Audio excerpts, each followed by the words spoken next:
Hi, I am Maisha Cannon, and in case you missed it, I'm excited to bring you this screencast of a talk I delivered at SourceCon called From E to Google: Missteps, Metrics, and Methods. Now, this version contains bonus content that you didn't see at SourceCon.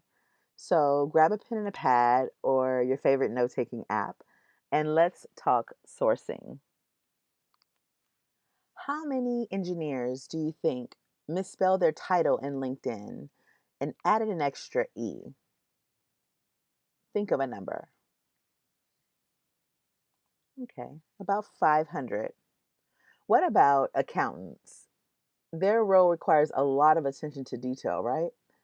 How many accountants would have erroneously added a third C to their title in LinkedIn? Guess a number. Hmm, 850. One more. Recruiters. Now, we arguably use LinkedIn more than any other profession, maybe with the exception of salespeople. How many recruiters would have misspelled their title and unintentionally dropped the I in recruiter? You got your final number in mind? 1,600. Now, I found these relatively untapped pools of candidates by using fuzzy logic, and I'll share more about fuzzy logic a little bit later. My name is Maisha Cannon, and I am passionate about learning and sharing. I'm here to share some highlights with you from my journey in recruiting and sourcing. Now, through closely examining some of the mistakes I've made and the lessons I've learned, my hope is to leave you with ideas that will spark a change in the way that you approach your daily workflow.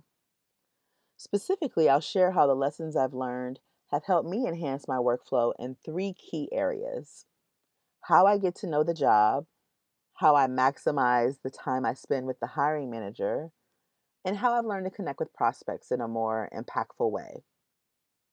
Simply put, I want to illustrate how I've learned to go beyond the job description, beyond the intake meeting, and beyond the templates. Now, the path that I'll take is simple.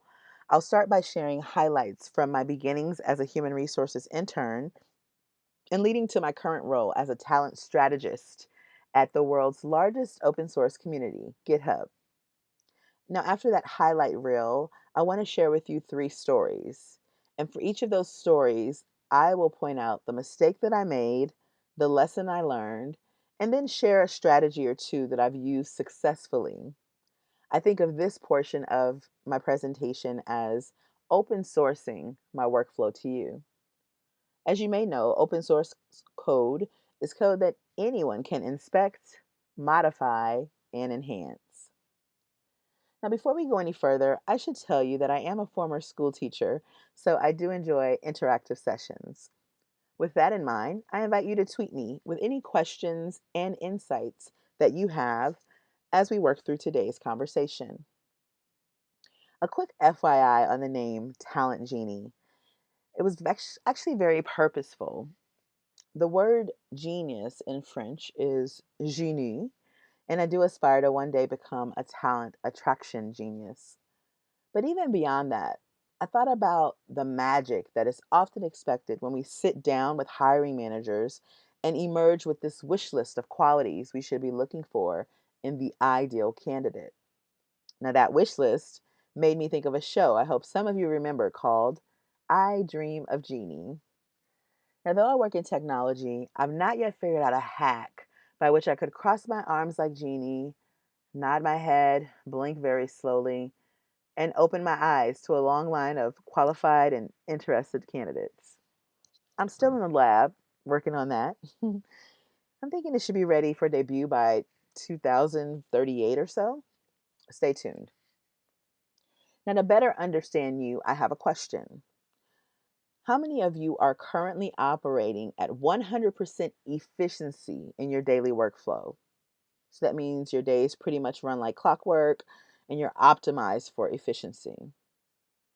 Okay. Now, how many of you feel that your workflow could benefit from a few small tweaks to enhance your overall productivity and outcomes? All right. Now, though this talk is entitled From E to Google, my professional work history actually predates e entertainment by about 10 years. I was fortunate to enter my first role in corporate America as an 11th grade student in high school, and I worked as a summer intern at a company called Castle Rock Entertainment.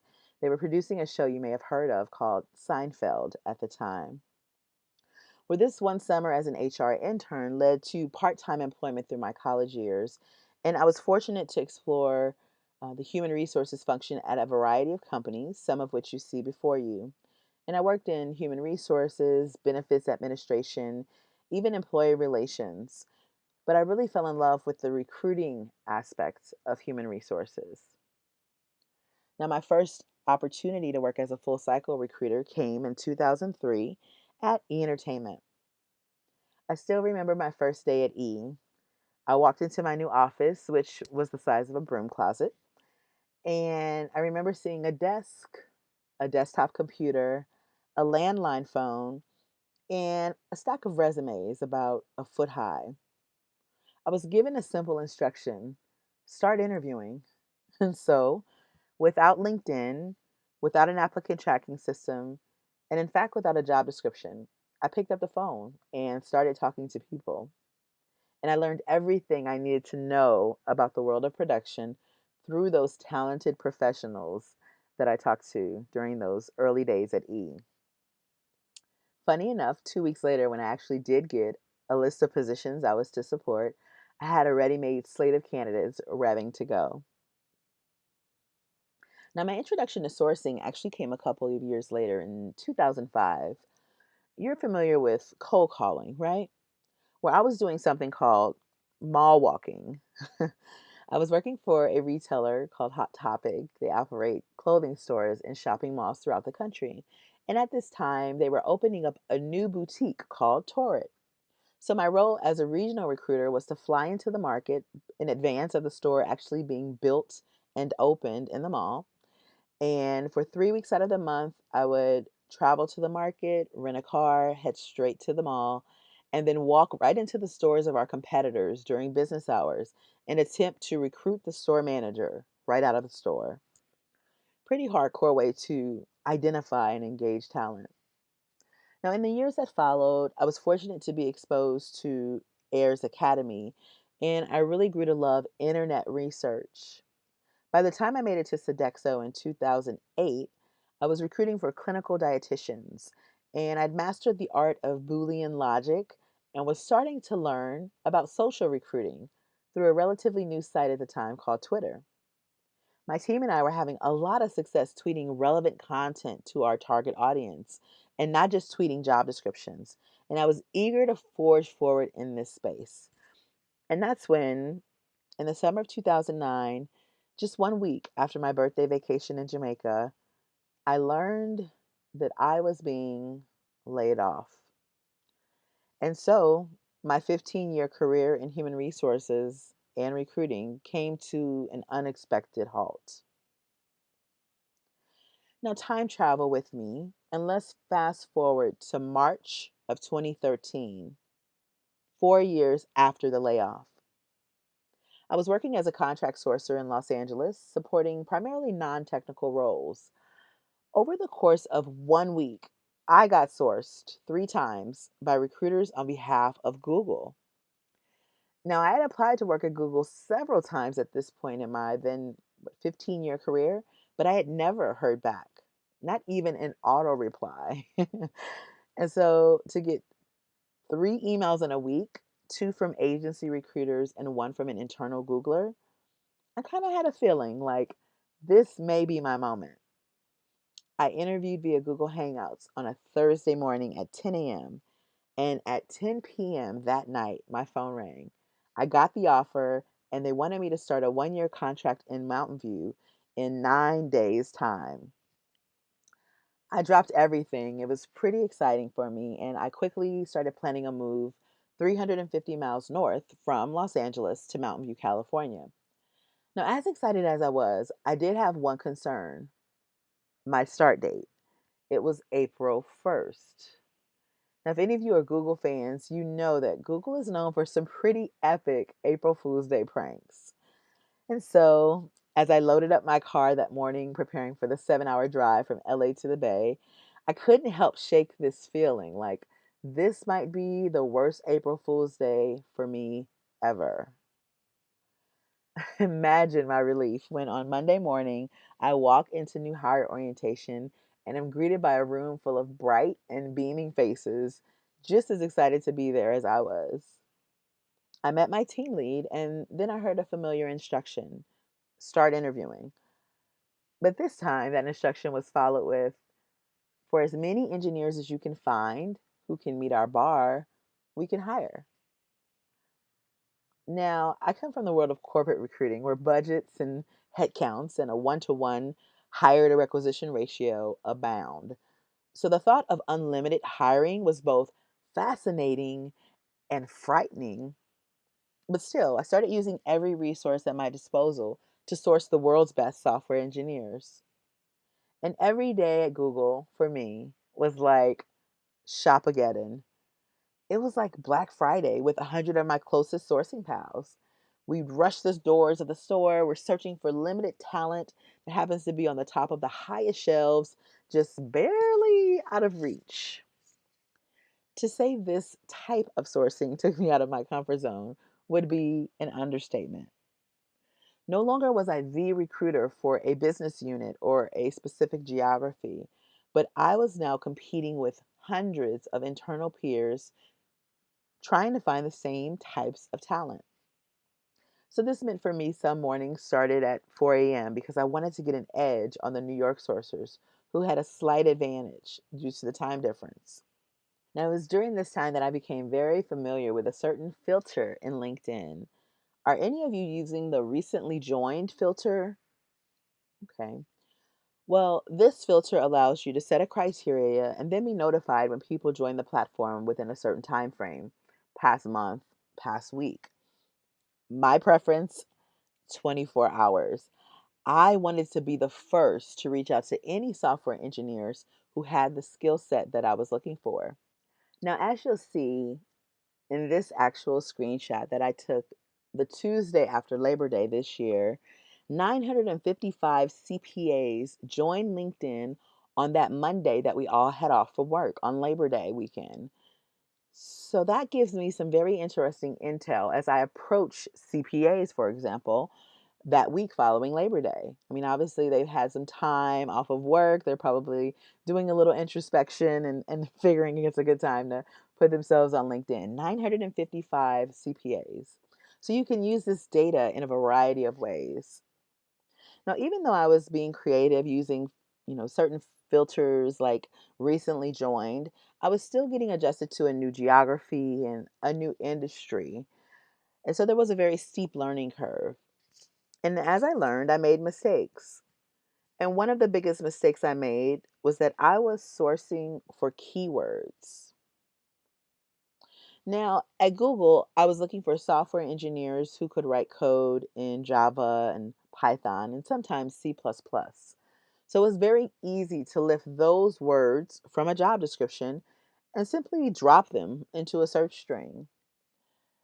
And even though my active candidate queue was very high, my hires were low. And I soon realized that I had the keywords down, my Boolean logic was solid, but I didn't understand the difference between low level coding, web development, or even how databases worked in the mix.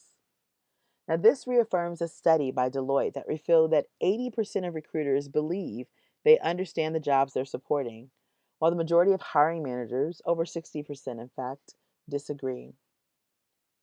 And so my lesson was that I needed to learn to extract the essence of the role. And to do this, I needed to shift from a keyword centric lift and drop approach to a more comprehension centric approach where I would extract the meaning and expand on my own understanding. Now, let me break this down for you a little bit further. In this spreadsheet, what I'd like you to focus on more than anything else is the white space. Okay, so less about the words, more about the white space. On the left, you have a keyword centric approach where I'm simply lifting phrases from a job description and dropping them into a search engine. Whereas on the right, this comprehension centric approach requires that I do something to add to my understanding. So that could be reading an article, listening to a podcast, watching a YouTube video, or even having a conversation with another recruiter on my team who supported this role. And from that 10 to 15 minutes of research, I'm looking to expand my understanding and the language of the role. So now this one phrase on the left, music discovery, that you see in the upper quadrant, can now be extracted and expanded into so many more words now. I've learned that it's more about music acquisition, it's about torrenting, streaming, prediction and recommendation engines. Like all of these concepts could be ways that professionals who understand music discovery could describe their knowledge and skills on their resume. So let's look at the difference between a keyword centric and a comprehension centric approach. My keyword centric approach of lift and drop yielded 9 profiles in all of LinkedIn, hundreds of millions of profiles without respect to geography or any other filters, 9 results. My comprehension centric approach, which again, if we look back at the previous slide, simply extracted 3 phrases that you see on the left, only 3. And that's out of this actual job description, which I lifted from the web. It's a Spotify job description. Just those 3 highlighted lines was all that I focused on. And now I've yielded 965 results, building comprehension centric strings from those 3 phrases. Now, if you were to extract and expand on every phrase in that job description that you saw as important or pivotal, then imagine how many more results you could yield. But even here, we see that the results have increased by 100 times as many results, from 9 to over 900. And I think it's important to mention this because I often hear recruiters and sourcers say they've exhausted LinkedIn. And I have to challenge that because I think we exhaust our ideas and the ways that we can speak to this role that we're supporting. And when we start to build queries based on our understanding and not on an outdated or poorly written job description, we'll start to see our outcomes expand exponentially. Now, to share a strategy with you, I'll go back to our opening activity of fuzzy logic. And this is a concept that I learned from Glenn Cathy's Boolean Black Belt site back in 2014. He actually wrote about it a couple years earlier. And fuzzy logic allows you to account for any word misspellings or slight phrase variations as you're searching. So in this example, I'm not looking for misspellings as we did in the intro, but I'm actually looking for just abbreviated titles.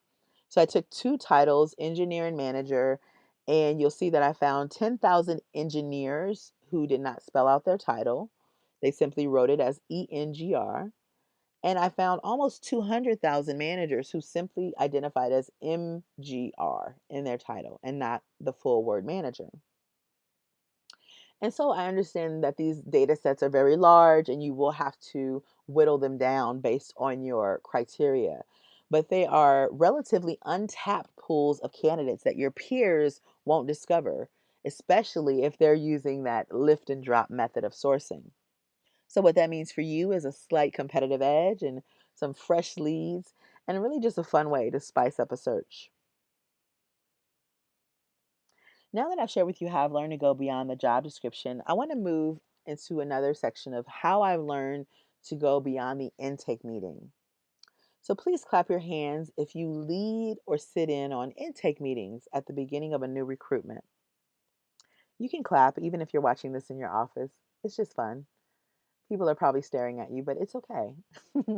You're learning, right? So it's a good thing. Now, after my year at Google on a contract, I supported several other companies in the Bay as a sourcer. And then I went to Verizon Labs, where I worked as a full cycle recruiter with sourcing responsibilities.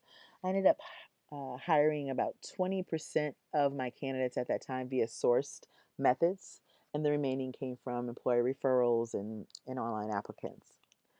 In any event, during my time at Verizon Labs, I actually inherited a job that had been opened for over 90 days. And so I did what I'd always done when I was new to a company and inheriting a new role. I reached out to the hiring manager to schedule an intake meeting.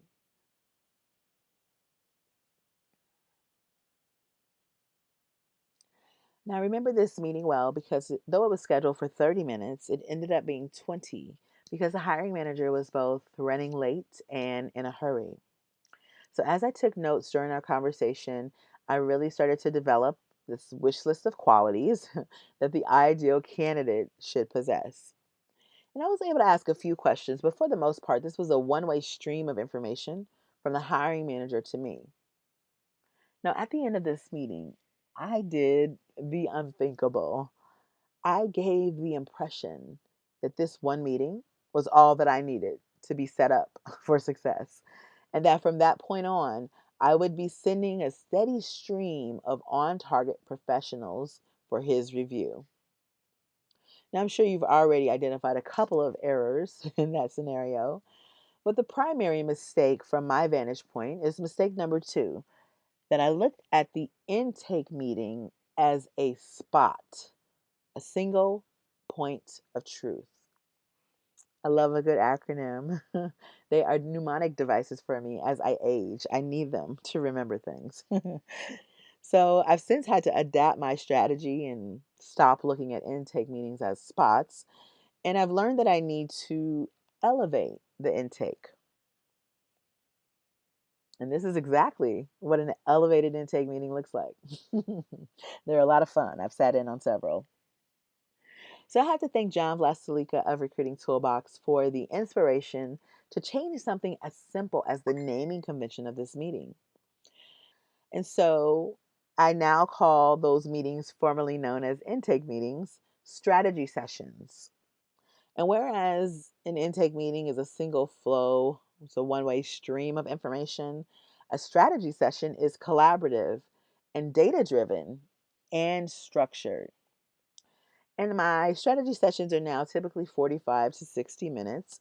And what I love about my current role is that the entire team attends. So the talent coordinator, the talent partner, which is the recruiter, and the talent strategist, which is the sourcer. And we make sure collectively to set the expectation that this conversation will continue. Now, to open source my workflow a bit, I want to give you a glimpse at some of the questions that are now asked during the strategy session. So I'll give you a moment to review this slide.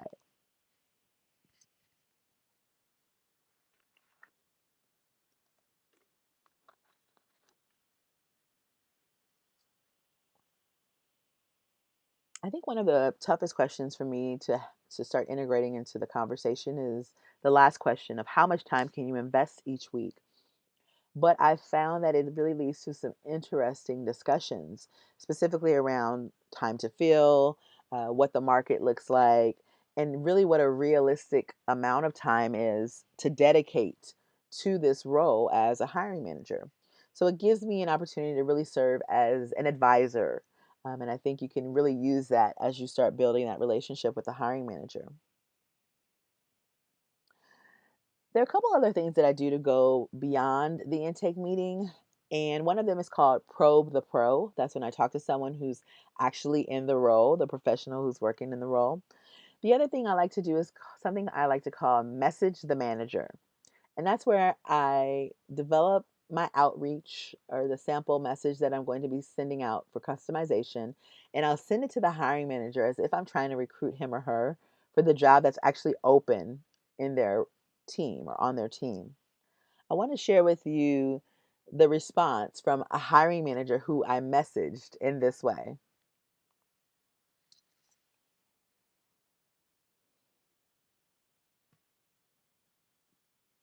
Now, what I love about this message is that he says, I'm working with you to build my team. Now, that to me sounds like a partnership in the making. And isn't that what we want to be viewed as? Strategic partners, not sourcing waiters and waitresses who come to this intake meeting with a notepad. We scribble down an order of wish list qualities that we're looking for in a candidate, and then we run to the back of the diner and come back with a candidate on a plate. That's not what we want, is it? Is it? Well, maybe sometimes that would be nice, but for the most part, We are looking to be viewed as strategic, thinking, collaborative members of a team. So, messaging the manager is just one of those things that I do to start building that relationship with the hiring manager. To open source my workflow a bit, I want to share with you how I've learned to use Google Alerts for diversity sourcing. So, on the left, you basically see the steps that you would take if you want to set up a Google Alert. And Google Alerts, just if you're not familiar with them, they send you an update when your search terms appear on the web. So what you see on that yellow post-it is an actual search string that I used during my time at Google back in 2013. And I was looking for female winners of coding competitions or hackathons. So this particular alert brought back an article one day that highlighted 5 female winners of different hackathons that had taken place in the Bay Area. So as I went through those 5 first and last names and started researching, I found one of the young ladies on Twitter. So I immediately followed her. And then I paused because I really needed to do more research and get my strategy a little bit tighter before I reached out. Well, before I could reach out to her, she messaged me. And this is our screenshot from 2013. I'll give you a minute to just check it out. Now, this is one of those magical moments of sourcing where something just falls right into your lap. So, the short story is that we did have lunch. I got her some swag from the Google store. My manager approved that purchase. She interviewed, she got the offer, and she promptly declined it. She chose to go to a startup in New York. The beauty is that we're still in touch. I reached out to her to congratulate her on the career move she's making. She actually reached out not too long ago asking for a referral for a recruiter at a company she's working for. And so this Google alert has actually helped me forge a relationship and build a relationship with a woman of color in tech. So it's really, really been great.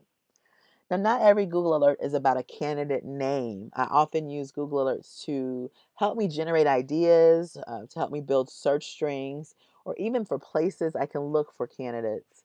And most importantly, I think Google Alerts has given me a lot of good talking points during my phone screenings, just to kind of see what's going on in the industry. So, Google Alerts is a great tool. I highly recommend it. I hope some of this is helpful to you. Again, tweet me at Talent Genie if you have a question or if you hear something that sparks an idea of how you can enhance your daily workflow in some small way. I think that sharing ideas is how we all grow and learn. And a lot of what I've learned in the past 4 years, I've pivoted from full cycle recruiter on the G&A side to technical sourcer, has come from what I've learned from my virtual mentors. I'm speaking of Irina and Johnny, Shally and Jim and Glenn. A lot of the best practices that they share online have really fueled a lot of the learnings that I've had the privilege to experience. And so they are 5 of the reasons that I value this sourcing community so much. Big shout out to my sourcing senseis. So I've shared with you how I've learned to go beyond the intake meeting. And now I want to enter my final section and talk about how I've learned to go beyond the templates. So, a question for you. How many of you have heard the story of the recruiter honeypot? Okay. Well, the story goes that in 2010, Elaine Wary, who is both an engineer and a co founder of a startup in the Bay, she needed JavaScript engineers for her firm. And so she wanted to hire a recruiter. So she got this idea to create a fictitious profile of the perfect engineering candidate, a JavaScript engineer. And she named this fictitious engineer Pete London. You may actually still find his profile within LinkedIn, funny enough. In any case, she placed this Pete London perfect resume both on the web and in LinkedIn. And the LinkedIn version got a lot of attention from recruiters, hence the title Honeypot. It really became a lure, just bringing recruiters in like a Pied Piper of sorts.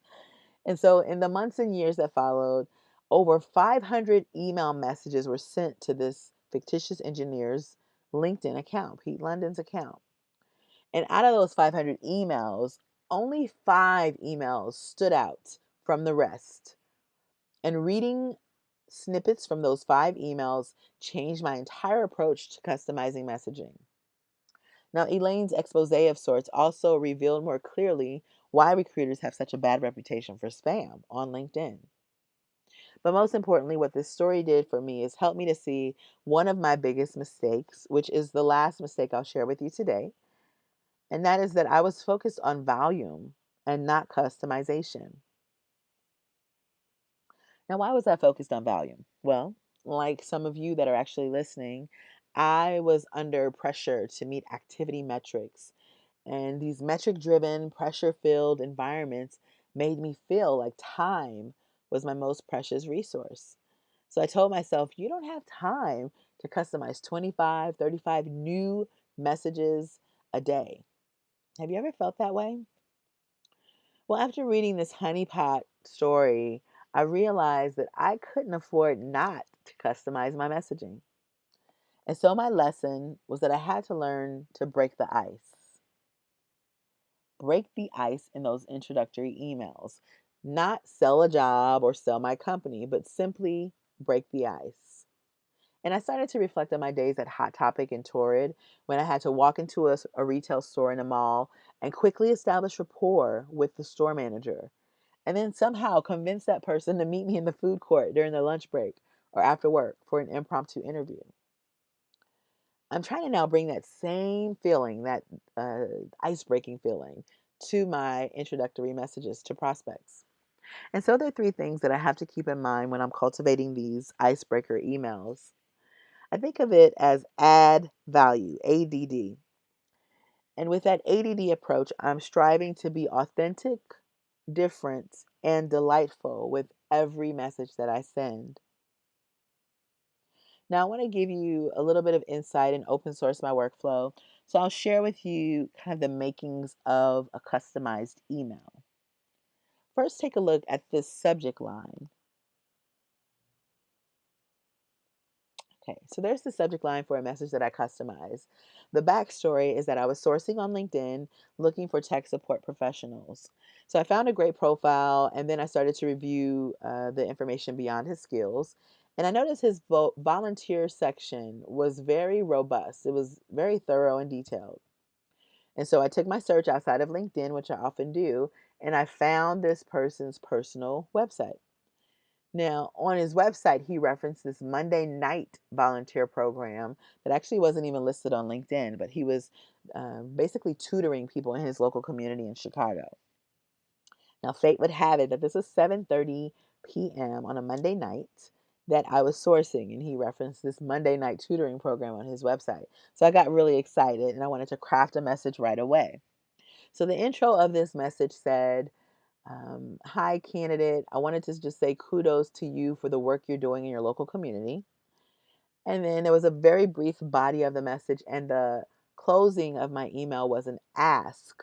And I basically asked for 10 to 15 minutes next week to listen to your vision for your career. I just want to know where you envision your career going in the next couple of years. That was it. Now let's compare that against this ADD scale. Is it authentic?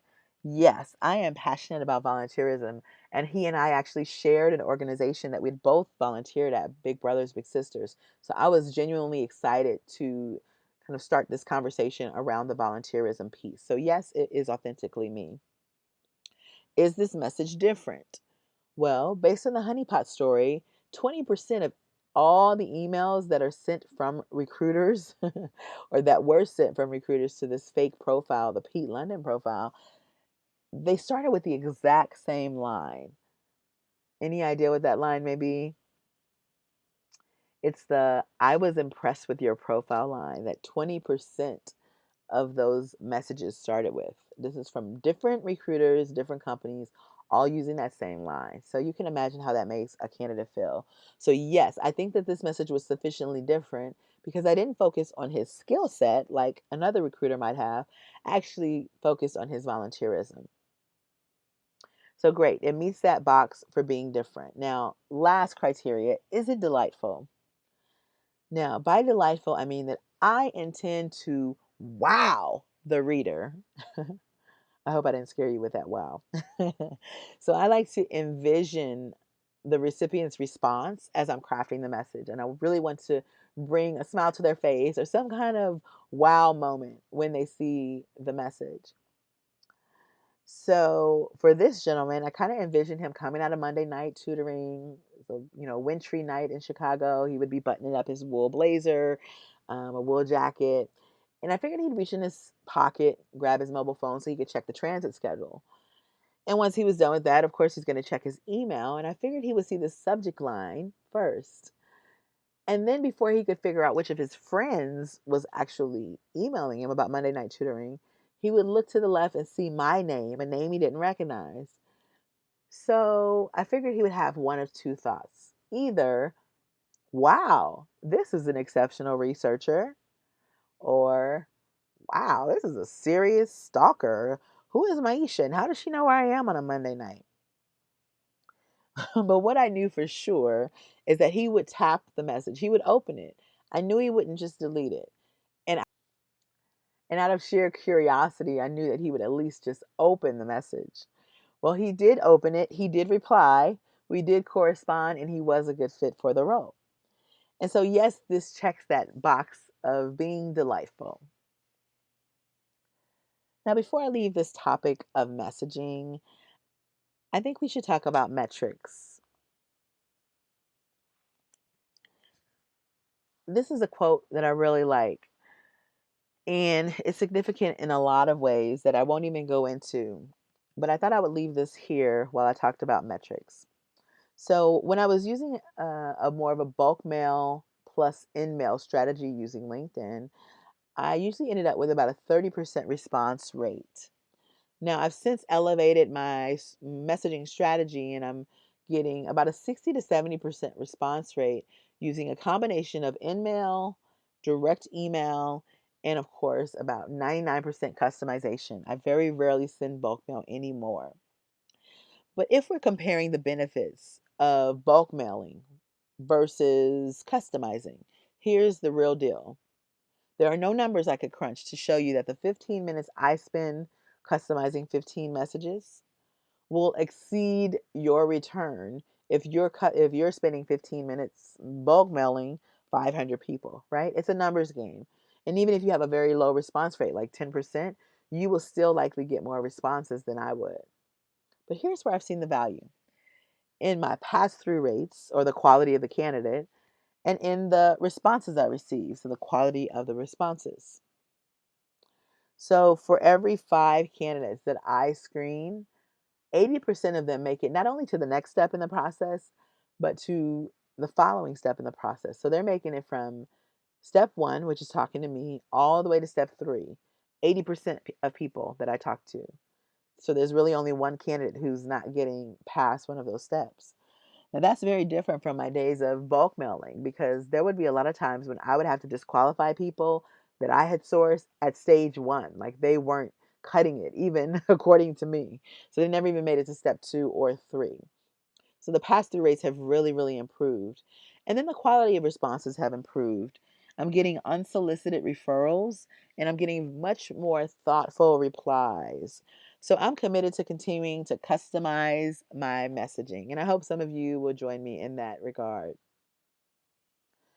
Now, to share a strategy that's had a major impact on my workflow, I've had to learn to be present.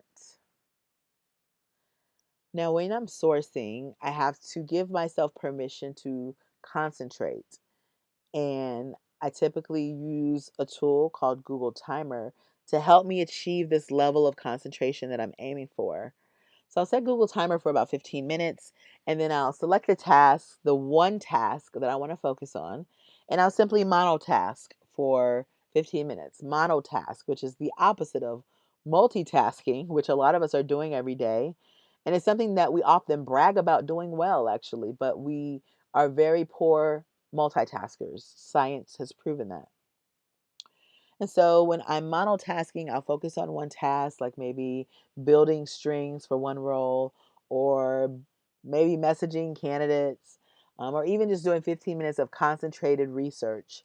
And then when that buzzer goes off in my ear, I know that it's time for me to move on to the next thing. So this has been a great productivity hack. Definitely check out Google Timer if you need to kind of step up your concentration game. One last strategy that I'll share is tracking my Boolean strings. Now, I use Evernote extensively for so many parts of my recruiting and sourcing workflow. But I love using Evernote for just building a quick table and just entering some text. And that's what you see before you. Just some Boolean strings that I've developed for a certain role.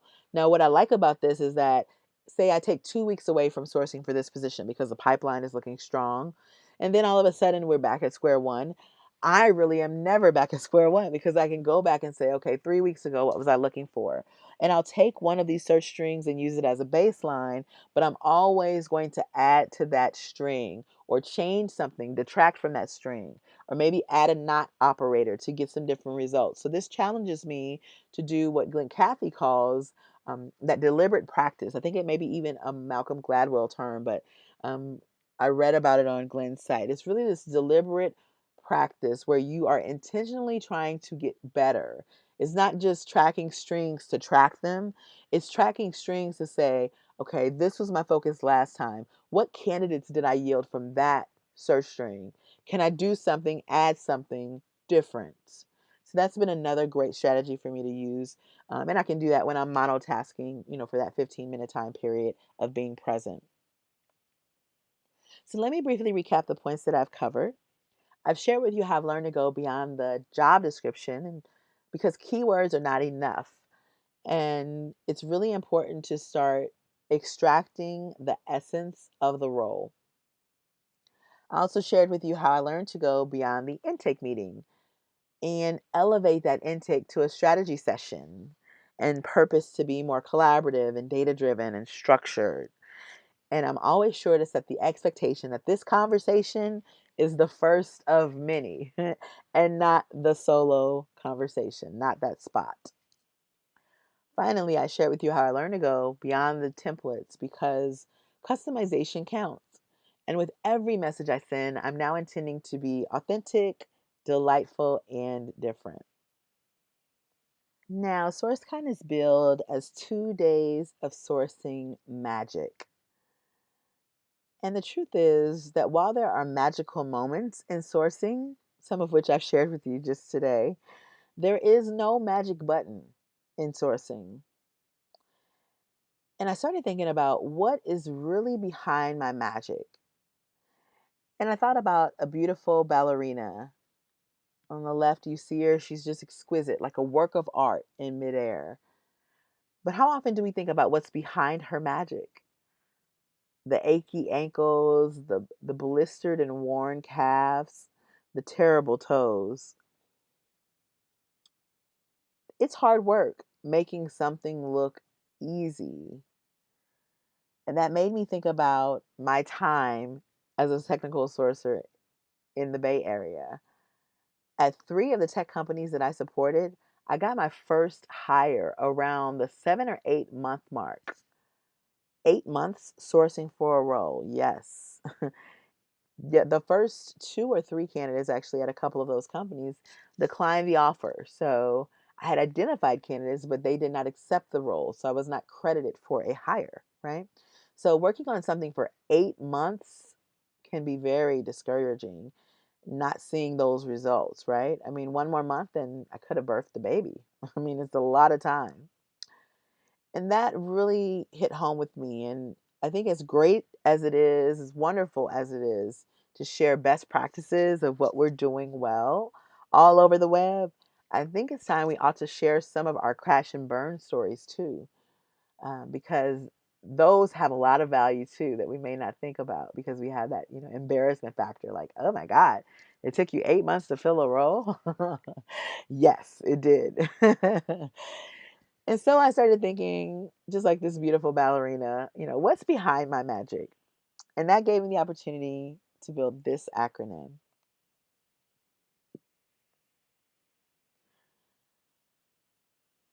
Now, Glenn Cathy writes that inconsistent processes lead to inconsistent results. And that's why, for me, consistency, in addition to my natural curiosity and my creativity, have really been the defining factors of this last season of my career. Now, I want to share with you a gift. It's a sourcing swag bag. And in that swag bag, you'll have the complete slide deck to today's presentation. You'll get that recruiter honeypot story and a special checklist that I designed to help you go beyond the job description and really get to know the job.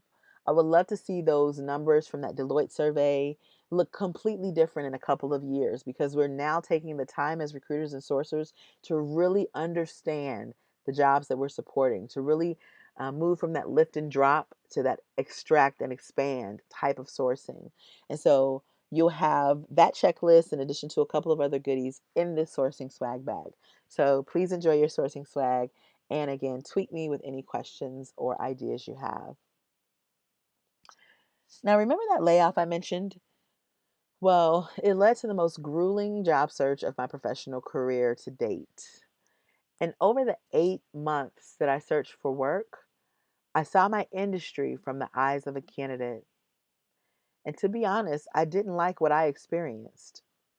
I promised myself that when I was back on the recruiting side of the interview desk, that I would do some things differently. The moral of the story is that going beyond the job description, beyond the intake meeting, and beyond the templates, it has far reaching effects, not just for us as sourcing and recruiting professionals, but also for the skilled experts who our jobs depend on, our candidates. And so I leave you with a challenge. Identify the one area of your workflow that could stand to be enhanced. Maybe you're ready to elevate the meeting formerly known as an intake to a strategy session. Or maybe you're ready to eradicate the email formerly known as spam and start customizing your outreach. Whatever it is, start to imagine how you can apply your creativity, your curiosity, and a little bit of consistency to refine your workflow for the better. And as you make those very slight refinements, remember that minor tweaks can have a major impact on ensuring that your internal and external partners feel respected, informed, and valued throughout the process. Thank you so much for watching, and I look forward to continuing the conversation on social. Have a fantastic day.